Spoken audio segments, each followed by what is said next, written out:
ഇപ്പോൾ കേരളത്തിൽ തുടർച്ചയായി തന്നെ വാഹന അപകടങ്ങൾ വലിയ രീതിയിൽ വർദ്ധിച്ചിട്ടുണ്ട്. ആലപ്പുഴയിലായിരുന്നു അന്ന് MBBS വിദ്യാർത്ഥികൾ വാഹന അപകടത്തിൽ മരണപ്പെടുന്ന സാഹചര്യമുണ്ട്. പിന്നീട് നാം 2-3 ദിവസം മുൻപ് പാലക്കാടും സമാനമായ രീതിയിൽ അതിദയനീയമായ ഒരു സംഭവമായിരുന്നു. അത് 8ാം ക്ലാസ്സിലെ 4 വിദ്യാർത്ഥികൾ മരണപ്പെടുന്ന സാഹചര്യമുണ്ട്. പക്ഷേ ഇന്ന് നാം രാവിലെ ഉണർന്നപ്പോൾ കേട്ടത് അതിനേക്കാൾ വളരെ വിഷമപ്പെടുത്തുന്ന ഒരു വാർത്തയാണ്.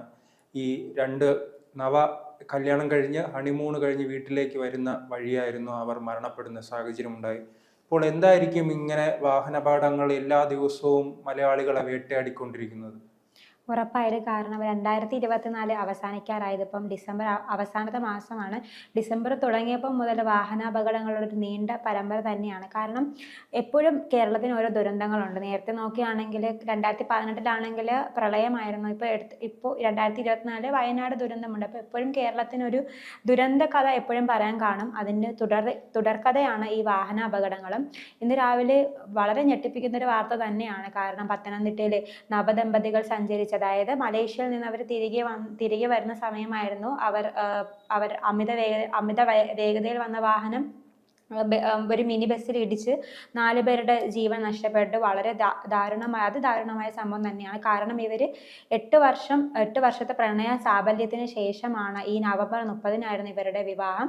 ഇവരെ കൂട്ടിക്കൊണ്ട് പോകാൻ വേണ്ടിയിട്ടാണ് ഈ അനു, നിഖിൽ ഇവരുടെ അച്ഛന്മാർ പോയത്. പക്ഷേ എന്ത് പറയാം, ഇവർ മരണത്തിന് കീഴടങ്ങുകയായിരുന്നു. ഇത് ഒന്നെങ്കിൽ ഇത് അശ്രദ്ധ മൂലമായിരിക്കും. കൂടുതൽ അപകടങ്ങൾ. രണ്ടുപേർ ആരായിരുന്നു മരണപ്പെട്ടത്? ഒന്ന് നിഖിലിന്റെ അച്ഛനായ ഈപ്പൻ, മറ്റൊന്ന് അനിലിന്റെ അച്ഛനായ ബിജു പി ജോർജ് ആണ്. ഇവർ രണ്ടുപേരും കൂടെയാണ് മരണപ്പെട്ടത്. കാരണം അതിരാവിലെ, അതായത് ഏകദേശം 10 മണിക്കാണ് ഇവർ വീട്ടിൽ നിന്ന് ഇറങ്ങിയതെന്നാണ് വിവരം. വീട്ടിൽ നിന്ന് ഇറങ്ങി മലേഷ്യയിൽ നിന്ന് വന്ന ഈ മക്കളെ സ്വീകരിക്കാൻ വേണ്ടി പോയതാണ്. പക്ഷെ തിരികെ വന്നപ്പോൾ കാറിന് നിയന്ത്രണം വിട്ട്, അതായത് വാർത്തകൾ പറയുന്നത് ഉറങ്ങിപ്പോയ സാഹചര്യമാണ് പറയുന്നത്. അങ്ങനെ നിയന്ത്രണം വിട്ട് കാറ് തെറ്റി വന്ന് അതായത് ശബരിമല തീർത്ഥാടകർ സഞ്ചരിച്ചു വന്നിരുന്ന ഈ മിനി ബസ്സിൽ ഇടിക്കുകയായിരുന്നു എന്നാണ് പറയുന്നത്. തൽക്ഷണം തന്നെ ഇവർ 4 പേര് മരിച്ചു. ആകെ ജീവൻ ഉണ്ടായിരുന്നത് അനുവിനായിരുന്നു. പക്ഷേ വിദഗ്ധ ചികിത്സയ്ക്കായി മറ്റൊരു ആശുപത്രിയിലേക്ക് കൊണ്ടുപോകുന്നതിനിടെ അനുവിനും ജീവൻ നഷ്ടമാവുകയായിരുന്നു. തുടർച്ചയായി പല സംഭവങ്ങളും നാം ഇങ്ങനെ നോക്കുമ്പോൾ ഈ രാത്രിയുള്ള കുറച്ച് വൈകിയുള്ള യാത്രകളിൽ ഈ ഡ്രൈവർമാർ ഉറങ്ങിപ്പോകുന്ന ഒരു സാഹചര്യമുണ്ടല്ലോ. അതാണ് പലയിടങ്ങളിലും ഇത്തരം വാഹനാപകടങ്ങൾക്ക് കാരണമാകുന്നത്. പക്ഷെ ഇത് ശ്രദ്ധക്കുറവില്ലേ? അങ്ങനെയാണെങ്കിൽ കുറച്ച് ഉറങ്ങിയിട്ട് യാത്ര മാറ്റിവെക്കാമായിരുന്നല്ലോ. ഉറപ്പായിട്ട്. കാരണം ഇപ്പോൾ ബാലഭാസ്കറിന്റെ മരണം, അതായത് ഒരു ഉദാഹരണത്തിന് നമ്മൾ ബാലഭാസ്കറിന്റെ മരണം എടുത്താലും അവിടെയും ഡ്രൈവർ ഉറങ്ങിപ്പോയതാണെന്നാണ് ഡ്രൈവർ പറയുന്നത്. കാരണം നമ്മളിപ്പോൾ തിരക്കിട്ടൊരു യാത്രയാണെങ്കിൽ, ഇപ്പം നമുക്ക് എന്തെങ്കിലും അത്യാവശ്യം ഉണ്ടെങ്കിൽ നമ്മൾ സ്വാഭാവിക മലയാളികളാണ്, തിരക്കിട്ട് എന്ത് യാത്രകൾ ഉണ്ടെങ്കിലും നമ്മൾ ഉറങ്ങത്തില്ല. നമ്മൾ പെട്ടെന്ന് അവിടെ എങ്ങനെ എത്താം എന്നൊരു ചിന്ത മാത്രമേ ഉള്ളൂ. അല്ലാതെ നമ്മുടെ ആരോഗ്യം അല്ലെങ്കിൽ നമ്മുടെ കണ്ണിൽ വരുന്ന ഉറക്കമോ എന്ന് നമ്മളത് ശ്രദ്ധിക്കുന്നില്ല. എങ്ങനെ അവിടെ എത്താം, അത് മാത്രമായിരിക്കും നമ്മുടെ ചിന്ത. അങ്ങനെ അമിത വേഗത്തിൽ പോകുന്ന ഇടയ്ക്കാണ് ഇത്തരത്തിൽ അപകടങ്ങൾ ഉണ്ടാകുന്നത്. ഉറപ്പായിട്ടും നമുക്കിപ്പോൾ ഒരു ഉറക്കം വരികയാണെങ്കിൽ ഒരു വണ്ടി സൈഡിൽ ഒതുക്കി നിർത്തി നമ്മളൊന്ന് ഫ്രഷ് ആയിട്ട്, അതായത് ഒരു 10-20 മിനിറ്റ് ഒന്ന് കിടന്ന് ഉറങ്ങിയ ശേഷം അല്ലെങ്കിൽ ചൂടൊരു ചായയൊക്കെ കുടിച്ച് അങ്ങനെ പോകുന്നതായിരിക്കും ഏറ്റവും നല്ലത്. കാരണം നമുക്ക് നമ്മുടെ ജീവൻ വലുതാണ്. ഇത്തരത്തിൽ നമ്മളിപ്പോൾ നമ്മുടെ ജീവൻ മാത്രമല്ലല്ലോ, കൂടെ ഇരിക്കുന്നവരുടെ ജീവനും വലുതാണ്. കാരണം ഒരു അർദ്ധരാത്രി നമ്മൾ സഞ്ചരിക്കുമ്പോൾ ഏകദേശം മാക്സിമം സ്പീഡിൽ തന്നെയായിരിക്കും നമ്മൾ പോകുന്നത്. കാരണം രാത്രിയാണ് വലിയ തിരക്ക് കാണത്തില്ല. 10 മണിക്ക് ശേഷമാണെങ്കിൽ ഒട്ടും തിരക്ക് കാണത്തില്ല. രാവിലെ ആണെങ്കിൽ വലിയ തിരക്കാണ്.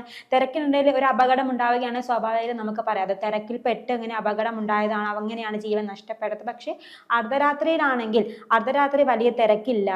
കൂടുതലും ലോറികളാണ് സഞ്ചരിക്കുന്നത്, അതായത് തടികളും മറ്റും കൊണ്ടുപോകുന്ന ലോറികളാണ് റോഡുകളിൽ സഞ്ചരിക്കുന്നത്. അപ്പോൾ എന്തായാലും ഇവർക്ക് എത്തിപ്പെടാൻ വേണ്ടിയിട്ട് പെട്ടെന്നായിരിക്കും വണ്ടി ഓടിക്കുന്നത്. അങ്ങനെ കാറിന്റെ ബ്രേക്ക് തെറ്റിയോ അല്ലെങ്കിൽ കാറിന്റെ ബ്രേക്ക് പോയോ അല്ലെങ്കിൽ ഉറങ്ങിപ്പോയോ ആണ് ഇതുപോലെയുള്ള വാഹന അപകടത്തിൽ ചെന്ന് കലാശിക്കുന്നത്. ചേട്ടൻ പറഞ്ഞതുപോലെ ആ 4 യുവ ഡോക്ടറുടെ മരണം, അതായത് കളർക്കോട്, ആ അപകടം നമ്മൾ എടുക്കുകയാണെങ്കിൽ അവിടെ ആ കുട്ടിക്ക് ലൈസൻസ് കിട്ടിയിട്ട് ഏകദേശം 2-3 മാസമേ ആയിട്ടുള്ളൂ. അതായത് ആ കുട്ടി പര്യാപ്തമായിട്ടില്ല, നേരെ വാഹനം ഓടിക്കാൻ ആ കുട്ടി പര്യാപ്തമായിട്ടില്ല. എന്നിട്ടും ആ കുട്ടി വാഹനം ഓടിച്ചതാണ്. പക്ഷെ അവിടെ നമ്മൾ മറുസൈഡ് ചിന്തിക്കുകയാണെങ്കിൽ ആ വാഹനം കൊടുത്ത ഉടമയും അതിലൊരു പ്രതിയാണ്. കാരണം അതൊരു പഴയ വാഹനമാണ്. ആ വാഹനത്തിന് ഇത്രയും അല്ലെങ്കിൽ വാഹനത്തിനൊരു സേഫ്റ്റി ഇല്ല. അത് മോട്ടോർ വാഹന വകുപ്പ് ഉദ്യോഗസ്ഥർ പറഞ്ഞു കഴിഞ്ഞു. ഇദ്ദേഹം പൈസയ്ക്ക് വേണ്ടിയിട്ടാണ് ഈ കുട്ടികൾക്ക് ഈ പഴയ വാഹനം കൊടുത്തത്. അങ്ങനെ ഈ പഴയ വാഹനം ബ്രേക്ക് ഇല്ലാതെയാണ് ചെന്നിടിക്കുന്നത്. അപ്പോൾ ഒരു പുതിയ വാഹനമായിരുന്നു, അല്ലെങ്കിൽ കുറച്ചും കൂടെ സേഫ്റ്റി ഈ വാഹനാപകടങ്ങളിൽ പുതിയൊരു തലമുറയുടെ അല്ല, ഈ പുതിയൊരു തലമുറയുടെയും അതോടൊപ്പം തന്നെ ഈ ഡ്രൈവർമാരുടെയും എല്ലാം ഈ നമ്മുടെ മരണപ്പെട്ടവരെല്ലാം ഈ അശ്രദ്ധ വലിയ രീതിയിൽ പലയിടത്തും ഉയർന്നു വരുന്നുണ്ടല്ലോ. കാരണം ഈ ഇപ്പോൾ പറഞ്ഞ സംഭവമായാലും ഇപ്പോൾ രണ്ടാമത് സൂചിപ്പിച്ച സംഭവമായാലും എല്ലായിടത്തും ഒരു വീഴ്ച സംഭവിക്കുന്നു. ഇങ്ങനെ ഒരു ശ്രദ്ധിക്കാതെ പോകുമ്പോൾ അവർ അറിയുന്നില്ല, സ്വന്തം ജീവൻ തന്നെ നഷ്ടമാവുകയാണല്ലോ. അത് നമ്മുടെ ഈ ജനങ്ങളുടെ ഒരു തെറ്റിദ്ധാരണയാണോ ഈ രീതിയിൽ ഇങ്ങനെ വാഹനം ഓടിച്ച് അമിത വേഗത്തിൽ പോകാൻ ശ്രദ്ധിക്കേണ്ട എന്ന രീതിയിലുള്ള ഒരു അഹങ്കാരമാണോ, അതെന്താണ്, ബോധവൽക്കരണം ആവശ്യമാണോ? അതിനെല്ലാം ബോധവൽക്കരണം ആവശ്യമാണ്. ഇവിടെ ഒരുപാട് ബോധവൽക്കരണങ്ങൾ, അതായത് റോഡ് നിയമങ്ങൾ ഇങ്ങനെ പാലിക്കണം, അങ്ങനെ ഒരിക്കലും ചെയ്യരുത് എന്ന് അതായത് പല വർഷങ്ങളിലായിട്ടും ഇത് സംബന്ധിച്ച ബോധവൽക്കരണങ്ങൾ നടത്തി വരുന്നുണ്ട്. എന്നിരുന്നാലും നമ്മൾ മലയാളികളാണ്, സാധാരണ നമ്മൾ നിയമങ്ങളൊന്നും അനുസരിക്കുന്നില്ല. ഇപ്പോൾ തന്നെ ഒരു ഹെൽമെറ്റ് വെച്ച് പോകാൻ വേണ്ടിയിട്ട് ഇപ്പൊ 2 ബൈക്ക് യാത്രക്കാർ വരികയാണ്, അതായത് ഇപ്പൊ എന്നെ പോലെയുള്ള യുവാക്കളടുത്ത് തന്നെ എടുത്താൽ കൂടുതൽ പേരും ഹെൽമെറ്റ് വെക്കാതെയാണ് സഞ്ചരിക്കുന്നത്. പക്ഷെ ക്യാമറ ഉള്ളത് കൊണ്ട്, അതായത് ക്യാമറയിൽ പിടിക്കപ്പെട്ടാൽ 300 രൂപ അല്ലെങ്കിൽ 500 രൂപ പിഴ അടയ്ക്കേണ്ടി വരുമല്ലോ എന്ന് വിചാരിച്ചാണ് ഭൂരിഭാഗം പേരും ഹെൽമെറ്റ് വെക്കുന്നത്. പക്ഷേ ഈ ക്യാമറ കഴിഞ്ഞാൽ ഇവർ ആ ഹെൽമെറ്റ് എടുത്ത് മാറ്റിവെക്കും. കാരണം ഇവർ നിയമത്തിന് അനുസരിക്കുന്നില്ല. ഇപ്പൊ ഈ വാഹന അപകടങ്ങൾ തന്നെ ഒന്നെങ്കിൽ റോഡിന്റെ തന്നെ മറ്റൊരു കാര്യം, ഈ ഇപ്പോൾ ഹെൽമെറ്റിന്റെ കാര്യമെല്ലാം സൂചിപ്പിച്ചു, അന്ന് വലിയ രീതിയിലുള്ള ഫൈൻ ഇതിൽ ഇടുന്ന ഒരു സാഹചര്യം ഉണ്ടായിരുന്നല്ലോ. ഹെൽമെറ്റിൽ തന്നെ 1000-2000 രൂപ, അത് വലിയ രീതിയിൽ അന്ന് ചർച്ചയായിരുന്നു. പിന്നീടാണ് അത് കുറച്ച് 500 രൂപ, അങ്ങനെ വലിയ പ്രതിഷേധത്തിന്റെ ഫലമായി. അപ്പോൾ എല്ലാവരും പറഞ്ഞൊരു കാര്യമാണ്, കേരളത്തിലെ റോഡുകൾ മോശമാണ്, മറ്റ് സംസ്ഥാനങ്ങളെ വച്ചു നോക്കുമ്പോൾ എല്ലാ മേഖലയിലും പൊട്ടിപ്പൊളിഞ്ഞ റോഡുകളാണ് കേരളത്തിൽ ഉടനീളം ഉള്ളത്. അതിനാൽ തന്നെ നിങ്ങൾ ഈ വലിയ ടാക്സ് ചുമത്തുന്നു, അതോടൊപ്പം തന്നെ ഫൈൻ ചുമത്തുന്നു. അതിനു മുൻപ് നിങ്ങൾ മികച്ച റോഡുകൾ നിർമ്മിക്കാനാണ് പലരും അന്ന് ആവശ്യപ്പെട്ടിരുന്നത്. അത് സ്വാഭാവികമായ ഒരു കാര്യമല്ലേ? കാരണം കേരളത്തിലെ ഏത് റോഡുകൾ എടുത്താലും ഇപ്പോൾ പൊട്ടിപ്പൊളിഞ്ഞു കിടക്കുന്ന ഒരു സാഹചര്യമാണ് ഉള്ളത്. പക്ഷെ അവർ പറയുന്നത് ഈ കാലാവസ്ഥാ വ്യതിയാനം കൊണ്ടാണ് ഇങ്ങനെയുള്ള റോഡുകൾ പെട്ടെന്ന് ഇല്ലാതാകുന്നതെന്നാണ് ഈ അധികൃതർ പറയുന്നത്. പക്ഷെ ഈ അപകടങ്ങളെല്ലാം ഒരു കാരണം ഈ റോഡല്ലേ. കാരണം ഈ അവസാനം നടന്ന പാലക്കാട് അപകടവും ആ റോഡിലുണ്ടായ വളവിനെ കുറിച്ച് അന്ന് ചർച്ച വന്നിട്ടുണ്ട്. പലയിടത്തും നമുക്കറിയാവുന്ന കുണ്ടും കുഴിയുമാണ് കേരളത്തിലെ ഇന്ന് റോഡിന്റെ അവസ്ഥ. ഇത് ഈ അപകടങ്ങൾ വർദ്ധിക്കാനുള്ള ഒരു കാരണമായി മാറുന്നില്ലേ?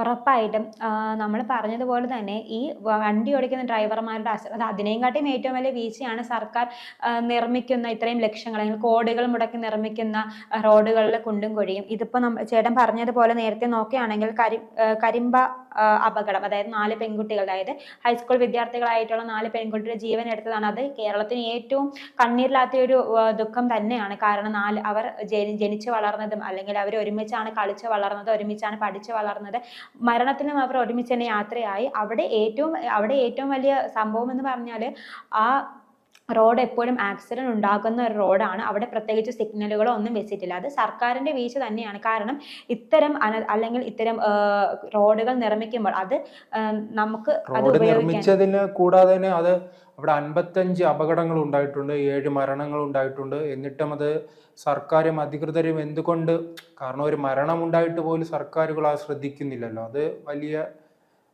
കാരണം ഇവരെല്ലാം വലിയ വീഴ്ചയാണല്ലോ. ഉറപ്പായിട്ട്. കാരണം ഇപ്പോൾ